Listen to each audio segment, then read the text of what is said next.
عام انتخابات کے تیسرے مرحلے میں عروض کے فیصلوں کے خلاف اپیلیں دائر کرنے کا آخری روز ہے۔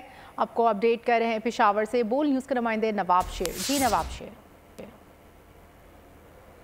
عام انتخابات کے لیے امیدواروں کی جانب سے کاغذات مسترد یا منظور ہونے کے خلاف اپیلیں جمع کرنے کا سلسلہ جاری ہے اور آج اپیلیں جمع کرنے کا آخری روز ہے اور اب تک جو ہے وہ 50 اپیلیں جو ہے وہ سماعت کے لیے منظور کی جا چکی ہے، جن میں سابق صوبائی وزیر شہرام خان ترکئی، عاطف خان، سلیم تیمور جگڑا اور دیگر جو پی ٹی آئی رہنما ہیں ان کے اپیلیں جو ہے وہ سماعت کے لیے منظور کی جا چکی ہے، جبکہ سابق ایم پی اے افتخار مشوانی اب سے ان اپیلوں پر سماعت شروع کی جائے گی جو کہ 10 جنوری تک جاری رہے گا اور آج اپیلیں جمع کرنے کا جو ہے وہ آخری روز ہے اور اس کے بعد جو ہے وہ 10 جنوری ان اپیلوں پر سماعت کا سلسلہ جو ہے وہ جاری رہے گا۔ ٹھیک ہے نواب شیر، بہت شکریہ۔